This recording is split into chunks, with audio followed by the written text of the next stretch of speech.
Good morning, my dear student. Today we are going to discuss your class 8 SST.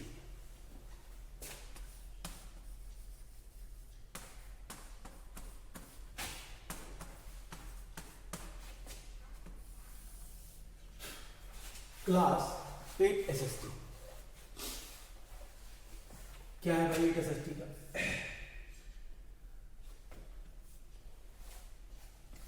Chapter में पढ़ रहे थे national movement, the making of the national movement.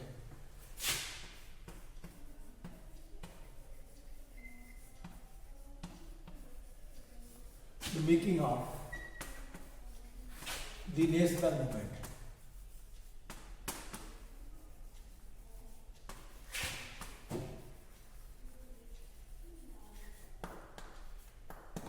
कब से कब तक? बार बार एक कहता हूं 1970 to 1957.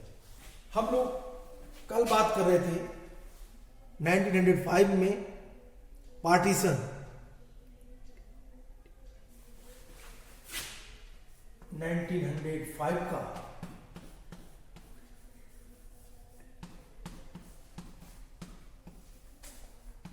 पार्टीशन ऑफ बंगाल किसके द्वारा? कर्जन के द्वारा, वायसराय कर्जन। तो कर्जन ने जो उस समय की वायसराय थे उन्होंने क्या किया? बंगाल का विभाजन कर दिया।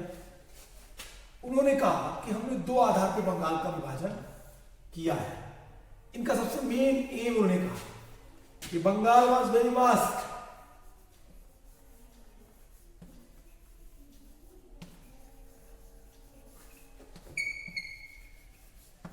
बंगाल बड़ा है। फर्स्ट पॉइंट उन्होंने कहा it is very difficult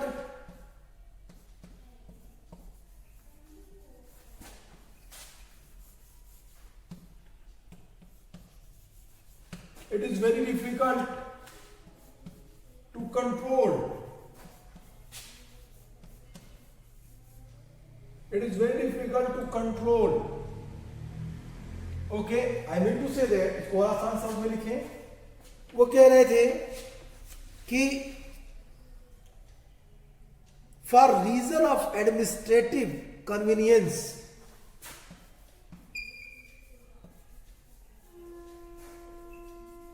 for reason of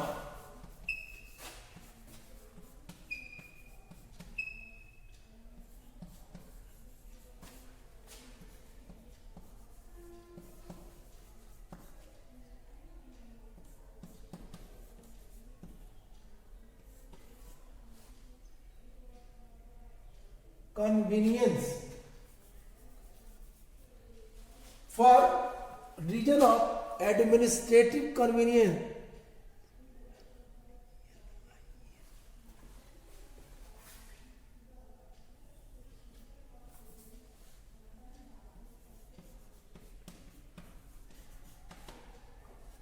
okay, for the reason of administrative inconvenience it is must,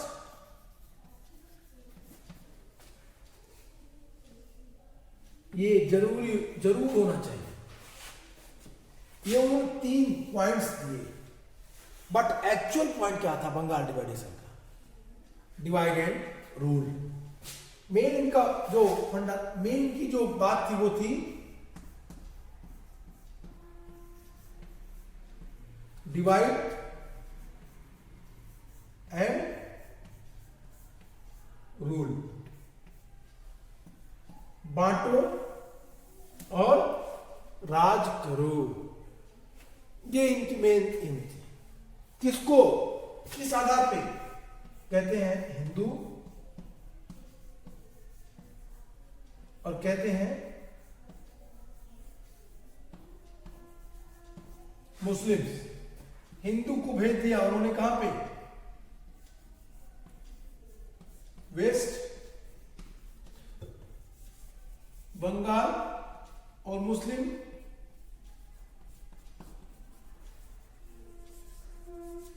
east Bengal.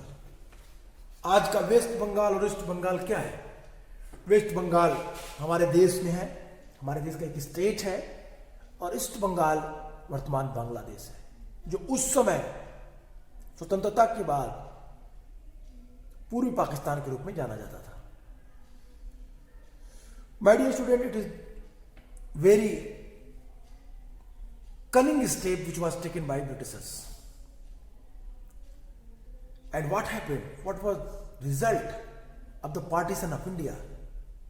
क्या भारत के राष्ट्रवादी नेताओं ने इस पार्टीशन को आसानी से एक्सेप्ट कर लिया? क्या भारत के नेताओं ने इन चीजों को आसानी से स्वीकार कर लिया? यद्यपि कांग्रेस दो धड़ों में बटा हुआ था, यद्यपि कि कांग्रेस का एक्चुअल डिवाइडेशन टू पार्ट में था, एक्सट्रीमिस्ट और रेडिकल, मॉडरेट और लिबरल। तो मॉडरेट लिबरल जो धड़ा था वो लोग, और एक्सट्रीमिस्ट जो रेडिकल थे वो लोग, दोनों लोग कांग्रेस में थे, दोनों ने इसका विरोध किया। Even Hindu leader and Muslim leader both oppose.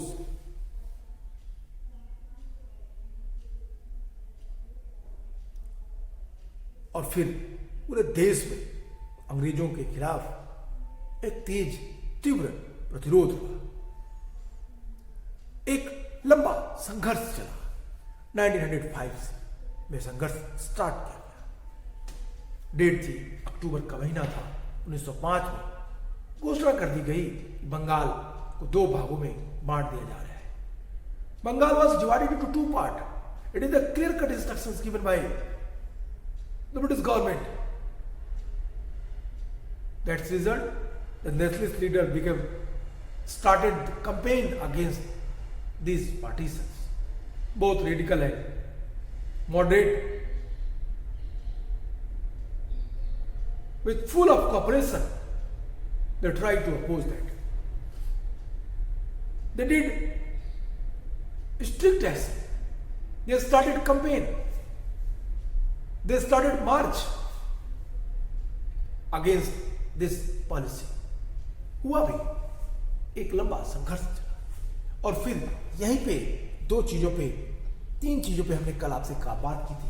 मैंने कहा था कि अब एक घोषणा की गई, अब भारतीय नेताओं ने कुछ बातों पे ध्यान देने की अपील की। पहला, उन्होंने कहा कि हमें क्या करना पड़ेगा? हमें जॉब क्रिएट करना पड़ेगा, हमें सेल्फ शिक्षा चाहिए, मतलब इट मींस नेशनल एजुकेशन। मैंने कल आपसे कहा था इसके बारे में। टू फाइट फॉर स्वराज, पहला।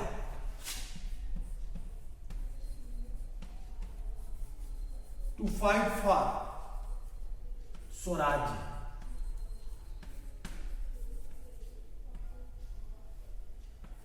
स्वराज्य के लिए संघर्ष। दूसरा, national education.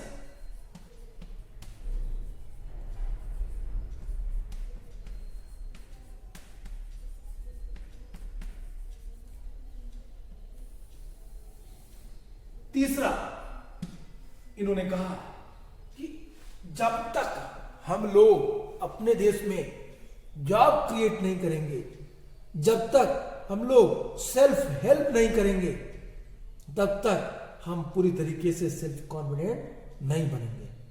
Self help, it means स्वदेशी enterprises. Self help,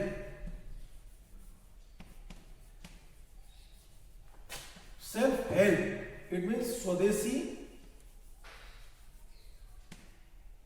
enterprises.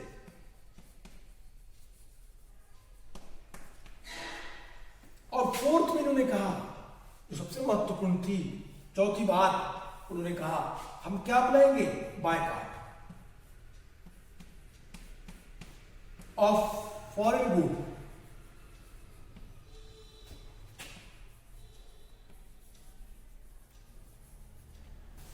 Foreign goods को हम बायकॉट करेंगे। आई थिंक ये 4 चीजें जो हमने छोटे में लिखी, कल की क्लास में मैंने इसको डिटेल की थी। मैंने यहीं से स्टार्ट किया था और हमने आपको बताया था कि किस तरीके से मूवमेंट पूरे भारत में तेजी से फैलने लगा।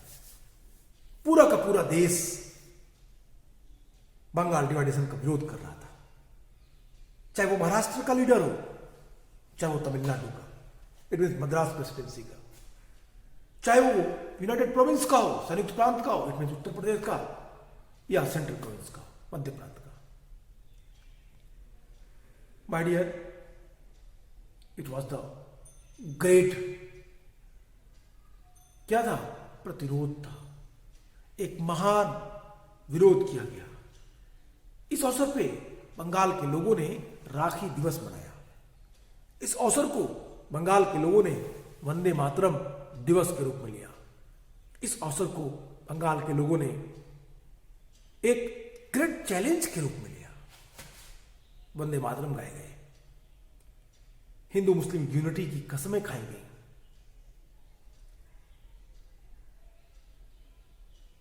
राखी दिवस मनाया गया। विदेशी वस्त्रों की होली जलाई गई। विदेशी वस्तुओं को न खरीदने की जनता से अपील की गई। ये सारी अपील काम की है। और भारत में हिंदू और मुसलमानों को धर्म के आधार पे बांटने की गंदी राजनीति जो अंग्रेजों ने शुरू की थी, उसका तीव्र विरोध किया गया। और उसका प्रतिफल 1911 तक आते आते अरुंडेल कमेटी बैठाई गई और बंगाल विभाजन को रद्द कर दिया गया। पार्टीशन ऑफ बंगाल को रद्द कर दिया गया। लेकिन पार्टीशन ऑफ बंगाल ने भारतीयों के मन में एक अद्भुत चेतना का संचार किया। पैट्रियोटिक फीलिंग्स का संचार किया गया। और ये उस समय की सबसे महत्वपूर्ण बात थी।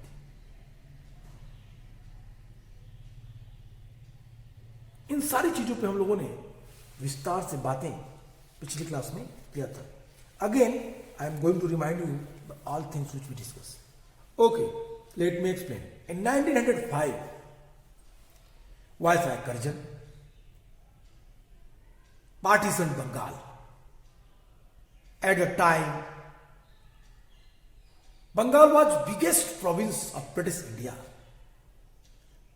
and included Bihar and part of Orissa.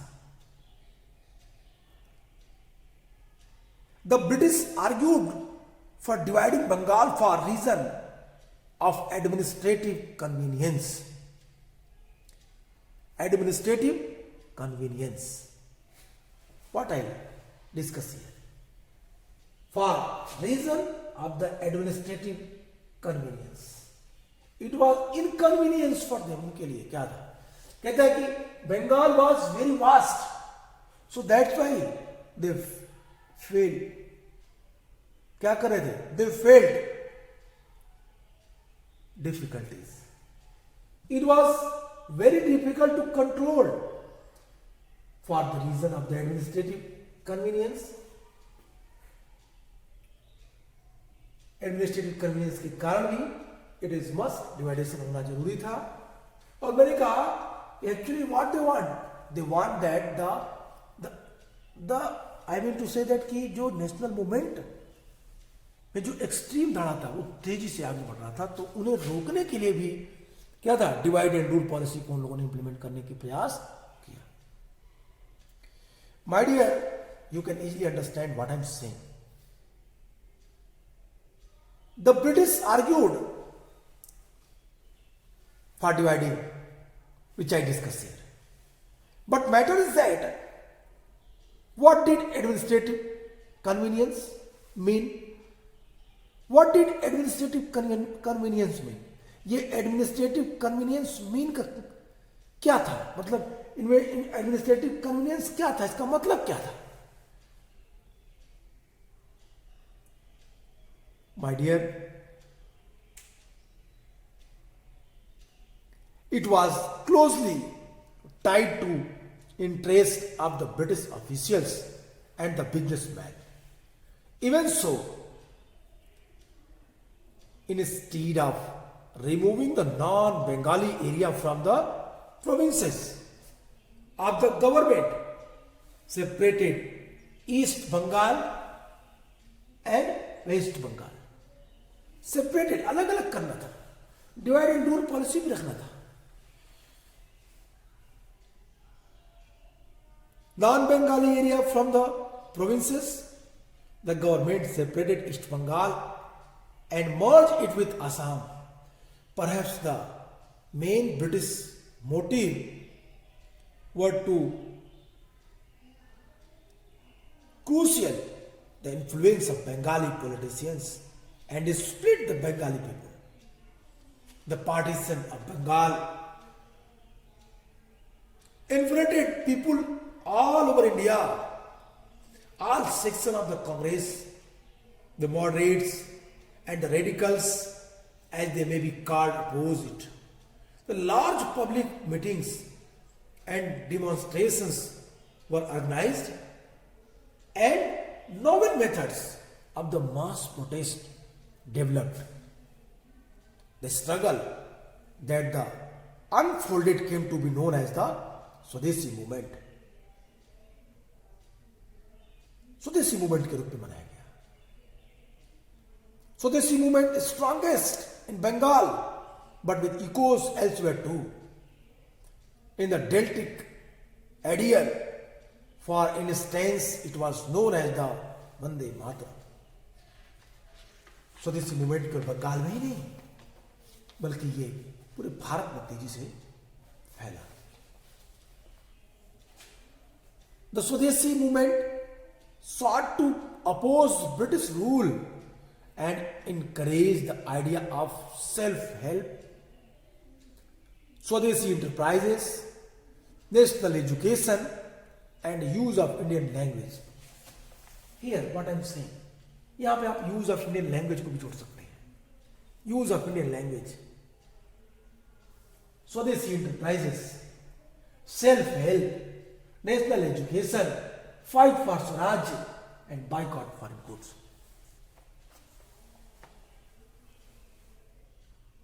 My dear, the Swadeshi movement sought to oppose the British rule and encourage the ideals of self-help, Swadeshi enterprises, national education, and use of Indian language to fight for Swaraj.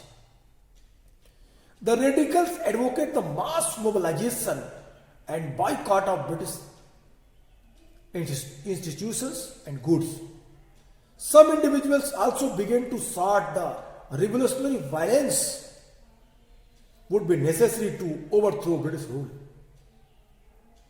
The opening decade of the 20th century were marked by other development as well. A group of Muslim landlords and Nawab formed the All India Muslim League at Dhaka in 1906. The league supported the partition of Bengal. It desired a separate electorate for Muslims, demanded conceded by the government in 1909.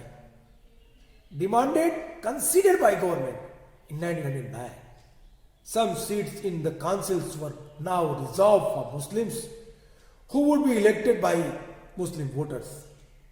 This tempted politicians to gather following the distributing favor of their own religious group. Meanwhile, the Congress split in 1987. The moderates were opposed to the use of boycott. They felt that it involved the use of force. After the split, the Congress came to be dominated by the moderate with Tilak's followers. Functioning from outside, the two groups reunited in December 1915. Next year, the Congress and the Muslim League signed the historic Lucknow Pact and decided to work together for representative government in the country. My dear student, what happened after Bengal division? Bengal partition. क्या हुआ बंगाल के partition के बाद? National politics में क्या changes आए? सबसे महत्वपूर्ण बात है, you have to understand that during that time in 1905 Why partition happened?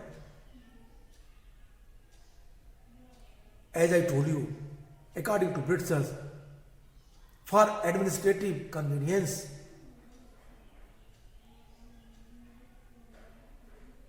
it was important for them. They want to introduce divide and rule policy in India. They want to separate Hindu and Muslims.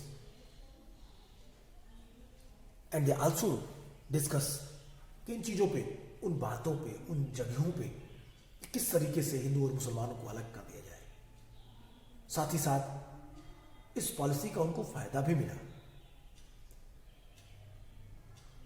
यद्यपि पूरे देश में इसका विरोध हुआ। Radical और moderate दोनों group के कांग्रेस के नेताओं ने बंगाल विभाजन का विरोध किया। केवल बंगाल में ही नहीं बल्कि पूरे देश में इसके लिए, इसके विरोध में कैंपेन चलाए गए, मार्च निकाला गया, स्ट्राइक हुए। 4 स्टेप की बात मैंने की कि नारा दिया गया to fight for swaraj, national education पे बल दी गई, सेल्फ हेल्प की बात की गई और स्वदेशी इंटरप्राइजेस को आगे बढ़ाने की बात की गई। नेशनल लैंग्वेज के यूज करने की बात की गई। रेडिकल ग्रुप के लोगों ने बाइकॉट को मुद्दा बनाया। मॉडरेट चाहते थे कि बाइकॉट मुद्दा न बने, लेकिन रेडिकल चाहते थे कि बाइकॉट को मुद्दा बनाएंगे और अब जरूरी है कि हमें एक रिवोल्यूशनरी स्टेप लेना चाहिए जो वायलेंस के थ्रू होगा और इसी के थ्रू ब्रिटिशर्स को हम बाहर निकाल पाएंगे।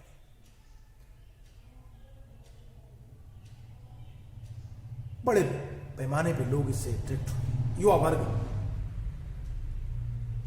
रेडिकल के विचारधारा से प्रभावित था।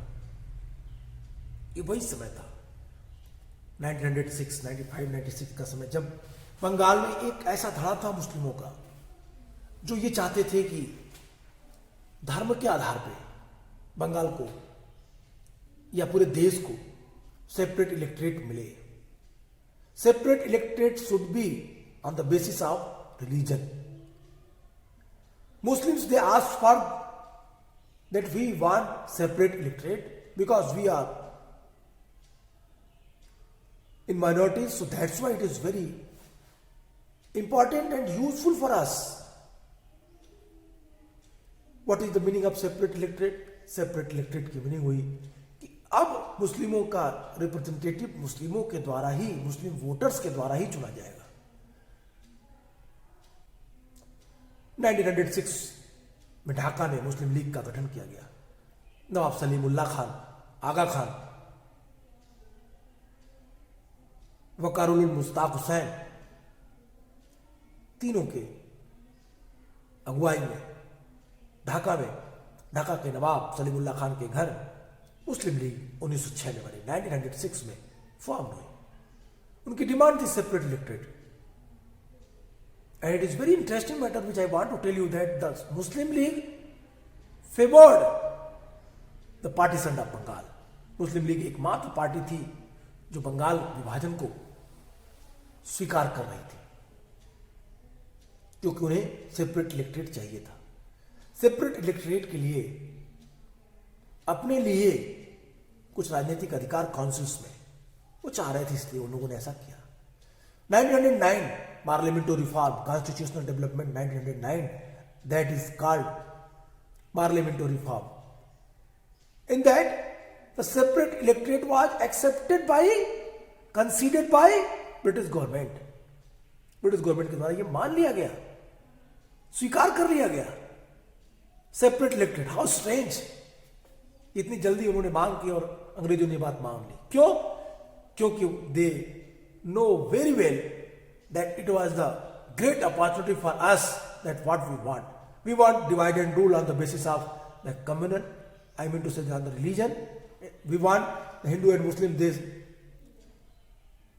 separate each other and according to them what they want कि separate electorate should be, तो so we have to give in them, हमें इनको दे देना चाहिए। उन्होंने दे दिया। 1909 that was time when the separate electorate was considered by British government. After that, 1915, even after 1909, Congress not accepted separate electorate. But in 1915, Congress and Pact signed on the treaty that if you will follow the separate electorate, that was the demand of the Muslim League. Muslim League to Congress that if you followed the separate electorate, we will move on shoulder to shoulder with you against British rule. हम आपके साथ कंधे से कंधा मिलाकर के British शासन के खिलाफ स्वतंत्रता संग्राम की लड़ाई लड़ेंगे, नेशनल मूवमेंट में पार्टिसिपेट करेंगे। 1915 तिलक और एनी बेसेंट के प्रयासों से लीग और कांग्रेस में समझौता हुआ। लीग और कांग्रेस एक साथ एक मंच पे आ गई। 1915 Lucknow pact, that is called Lucknow pact.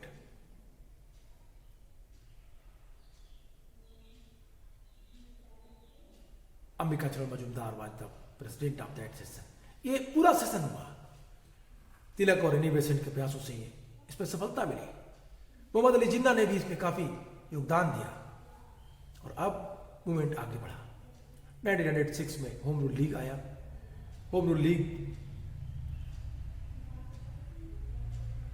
2 home rule league चला, एक तिलक ने चलाया और एक एनी बेसेंट ने चलाया। Home rule league was started by 2 prominent leader of national movement. First, that was Annie Besant, and second, that was Bal Gangadhar Tilak. But Bal Gangadhar Tilak was, I think, we had studied that he was the great leader. He had the great organizational power. तो उनका तिलक का home rule league संगठनात्मक रूप से बहुत मजबूत था Besant के लीग के।